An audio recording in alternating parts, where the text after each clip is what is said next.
Awaken Light Audio. Awaken your mind. Ignite your light.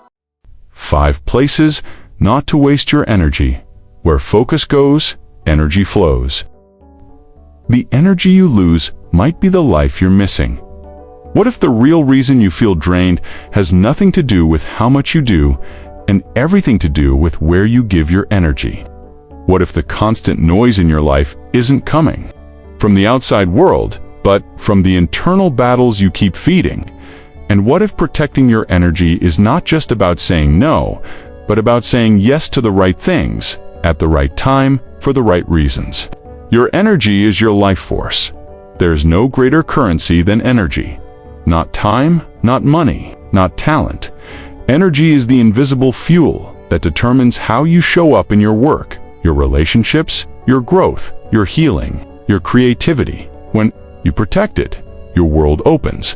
When you waste it, you wither, quietly, slowly, invisibly. Until one day, you wake up exhausted and can't explain why, because it wasn't one moment. It was 1,000 small leaks, conversations that didn't matter. Arguments that went nowhere, fears that were never yours, regrets that robbed the present. Where your focus goes, energy flows. And where your energy flows, your life grows or fades. So the question is not, am I busy? The real question is where I'm investing my energy truly aligned with the life I want to create? Let's begin. The 5 places you must stop wasting your energy. These 5 areas seem small, harmless, normal, even. But they are silent energy drains, and left unchecked, they'll steal your vitality, your peace, your power, one decision at a time. Number 1. Arguing with people committed to misunderstanding. There's a unique kind of exhaustion that comes not from physical effort, but from mental friction. The kind that happens when you pour your words, your heart, your logic, into someone who's not listening to understand, but only to defend their illusion. You've been there trying to explain yourself, trying to clarify your intention, trying to fix a conversation that was never about resolution to begin with. And when it's over, you're left drained, not because the other person won, but because you gave your energy to a wall, not a window. Some people aren't arguing, they're performing. There's a hard truth here. Some people aren't looking for truth, they're looking for confirmation of their own story. Even if that story distorts you, they're not interested in growth. They're invested in control. They hear with the intent to respond, not to receive, and no matter how calmly, kindly, or clearly you speak, they will twist your words to feed their narrative. Because they're not in conversation, they're in self-protection mode. Trying to argue with someone in that state is like trying to pour water into a closed bottle. No matter how pure your intention, it spills, it wastes, it leaves you dry. A real conversation includes mutual curiosity, willingness to listen, openness to be shared, responsibility for peace. But when the interaction becomes about winning or being right or proving your worth, that's no longer a dialogue, that's a courtroom. And you are not on trial.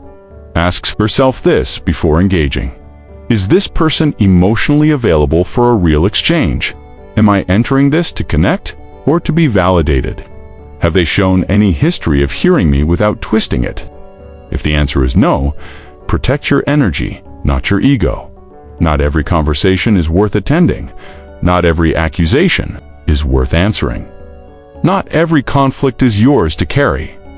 Silence is not weakness, it's mastery.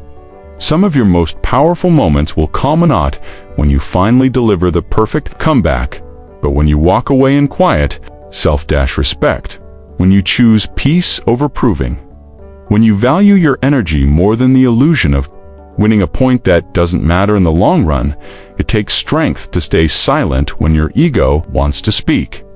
It takes discipline to exit when your inner child wants validation. But it's in those exits that you reclaim power. Everyone deserves access to my energy, especially those who have already decided who I am before I open my mouth. Number 2, trying to change people who don't.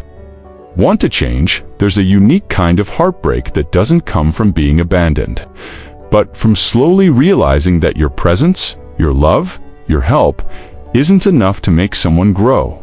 It's the pain of watching someone you care about stand at the edge of their own freedom, but choose their familiar prison instead. It's draining not because you don't love them, but because you keep giving energy to a transformation they never asked for. People change when they're ready, not when you push. Here's a hard truth wrapped in love. You can support someone. You can inspire someone. You can believe in someone, but you cannot do their inner work for them. Change is a door that opens from the inside, and no matter how loudly you knock, if the other person isn't willing to reach for the handle, nothing moves. You might think you're helping, but if they didn't request that help, they'll receive it as pressure, not care. You are not the gardener of everyone's growth. Let this sink in. You are not responsible for someone else's healing timeline. Read that again. Your desire to see them better doesn't give you the right to carry their burden. Your vision for their potential doesn't override their right to stay stuck. You can plant seeds, you can water the soil, but you cannot force the season. And sometimes, trying to do so only burns your light out. Signs you're wasting energy on a one-way road. You've had the same conversation multiple times, but nothing changes. You're more stressed about their life than they are. You're giving advice that's ignored, then blamed when it doesn't work. You feel guilty when you take space, even though you're exhausted. You keep showing up for their crisis, but they disappear for your calm. If this feels familiar, it's not love anymore. It's a rescue fantasy. And the more energy you pour in, the more drained you become, not just physically, but spiritually. Love without losing yourself. Loving someone doesn't mean fixing them. Helping someone doesn't mean carrying them. It is possible to be supportive without becoming their emotional crutch, to be compassionate without sacrificing your center, to walk beside someone without dragging them forward. True love honors free will. It respects readiness, and it knows when to step back, not in punishment, but in peace. Remember that I release the burden of changing others. I hold space, not control. I trust growth to unfold in its own time, and I protect my peace in the process. Number 3, reliving the past again and again. There are wounds we carry not because they're still bleeding, but because we never stopped picking the scar. There are memories we revisit not to learn, but to punish ourselves. To replay pain, to confirm the story that says, see, this is why I'll never heal. This is why I can't trust. This is why I don't move forward. And yet, we go back again and again, like returning to a familiar house, even though it burned down long ago. Why? Because even pain can feel like home when peace is unfamiliar. The past is a place of reference, not residence. There's a difference between processing the past and reliving it. Processing is healing. It's intentional. It's about making peace, understanding patterns, and letting go. But reliving, that's looping. That's reopening doors you already closed, just to stand in them and hurt again. And every time you revisit that old argument, that regret, that heartbreak, that failure, you spend energy on a moment that no longer exists, while your present self stands frozen, waiting to be noticed. Why the mind loves the loop? Your mind replays the past not because it hates you, but because it craves familiarity. It wants to solve what was never solved. It wants a better ending, even if one isn't available. So it offers you reruns. Maybe if I'd said something different, what if I hadn't walked away? They never understood what I meant. That moment ruined everything.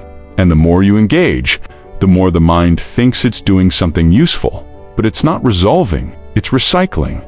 And recycling pain doesn't heal it, it reinforces it. The hidden cost of nostalgic pain, every hour spent in mental time travel, is an hour stolen from your future. You can't build something new while clinging to the ghost of what's gone. You can't experience joy today if you're busy grieving a version of life that no longer exists. You can't see your next chapter if your eyes are fixed on the pages you already read, highlighted, bookmarked, memorized, but no longer alive. Ask yourself this: what story from my past am I still letting define my identity? Do I revisit this to heal or to justify staying stuck? What would change if I forgave that version of me who didn't know better?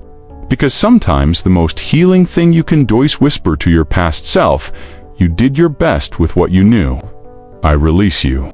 Letting go doesn't mean pretending it didn't happen. It means choosing not to let it have power over who you are today. Yes, it hurt. Yes, it shaped you. But you don't have to keep bleeding from the same cut. You don't have to keep mourning what never had the chance to bloom. You don't have to stay loyal to a pain that was only meant to pass through. Closure is not an apology. It's a decision. Tell yourself, I no longer punish myself with the past. I honor what it taught me. I release what no longer serves me. I choose presence over pain now and again and again. Number 4, overthinking things that require action. Some of the most exhausting moments in life happen when you're sitting still, not because you're resting, but because your mind is running full speed, analyzing, dissecting, doubting, spinning dot, thinking of every scenario. Looks like preparation, but inside, it's anxiety in disguise. Overthinking feels productive, but it's not. We confuse mental activity with real progress. We tell ourselves, I just need more time to think.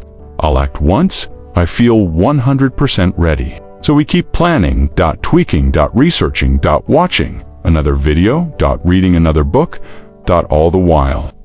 The window of action closes silently, not because we lacked opportunity, but because we drowned in imagined variables. You weren't tired from working. You were tired from thinking and doing nothing. Your brain is brilliant at finding risk. It runs scenarios. What if it fails? What if I'm judged? What if this isn't the right time? What if I'm not good enough yet? And call it caution. But there's a cost.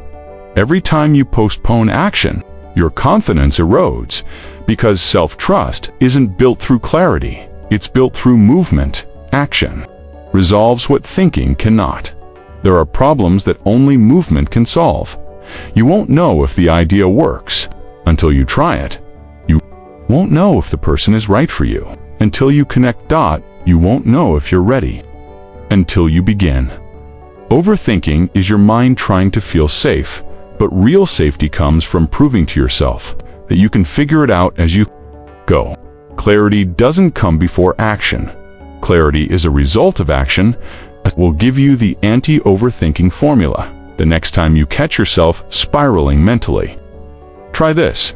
Pause and ask, is this something that requires more thinking or a small next step? If action is possible, do one thing within 5 minutes. Send the email, outline the idea, book the call, say yes, say no. Set a 15-minute limit for planning. Then, move, do, adjust later.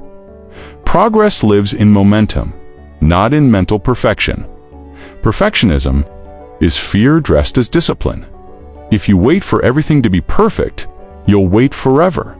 The perfect words, the perfect plan, the perfect moment. They don't exist. What exists is the choice you make right now to trust that imperfect action is more powerful than perfect hesitation. Every time you act despite uncertainty, you grow. Not because you got it all right, but because you stopped letting thought steal your energy. You try to chant the mantra, I release the need to overthink. I choose clarity through movement. I act without needing perfect answers. My power grows. When I do, not just when I think. Number 5, trying to please everyone. You were never meant to be everything for everyone. But somewhere along the way, you learned that your worth was connected to how much you could give. Do, fix, soften, or accommodate. So you became the reliable one, the peacemaker, The person who says yes even when your soul screams no. And the more you poured out, the more people praised you. But deep down, you began to feel hollow. Not because kindness is wrong, but because you gave yourself away trying to earn a love that should never have required a sacrifice. The truth about people-pleasing. People-pleasing isn't kindness. It's fear in a nice outfit. Fear of rejection. Fear of rejection, fear of being seen as selfish, fear of disappointing others, fear that love is conditional and that your value is earned, not inherent. So you shapeshift, you shrink your needs, you smile when you want to cry, you show up for others while quietly disappearing from yourself until one day you don't even remember what you want anymore, just what others expect. You lose energy every time you betray yourself. Every time you say yes to something you don't want, you say no to something that mattered. Every time you prioritize someone's comfort over your truth, you reinforce the belief that your voice doesn't matter. And that slow erosion of self, it's exhausting. Not all at once, but day by day, as you become more resentful, more disconnected, more drained, until even the people you're trying to please don't feel your presence, just your performance. Kindness without boundaries isn't noble. It's dangerous. You can love people and still disappoint them. You can be kind and still say no. You can be generous and still be direct. True care includes truth, and true boundaries don't push people away. They protect the parts of you that keep you alive. If someone only loves you when you say yes, that's not love, that's control. And if you keep molding yourself to stay lovable, you'll never know what it feels like to be loved as you are. A new standard of self-respect. Imagine a life where you trust your no as deeply as your yes. You rest without guilt. You let people be disappointed and stay rooted anyway. You say what you mean. Without over-explaining, you stop apologizing for existing. That's not selfish, that's sovereign, because your energy is sacred, and the more you protect it, the more powerfully you can show up for others, not from depletion, but from overflow. Remember, I am not here to please everyone. I am here to live in truth. I release the pressure to perform, and I return to myself. My peace is not a sacrifice, it's a priority. Final reflection: where focus goes, energy flows. You don't need more hours in the day, you need less. Energy leaks. You don't need to move faster, you need to move clearer, and you don't need to become someone new. You simply need to stop giving your power away to what no longer deserves it. So today, walk away from the conversations that go in circles. Let go of the people who won't meet you halfway. Release the stories that bind you to pain. Act instead of spiraling. Speak your truth, even if your voice shakes, because this is your one wild life, and every moment of energy you reclaim. Thank you for spending this moment with Awaken Light Audio. If something today touched your heart or opened your mind, don't keep it to yourself. Share your thoughts in the comments. What spoke to you most? Tell us about your journey, your questions. Send it their way, because light grows when it's shared. Until next time, stay present, stay awakened, and keep becoming who you're meant to be.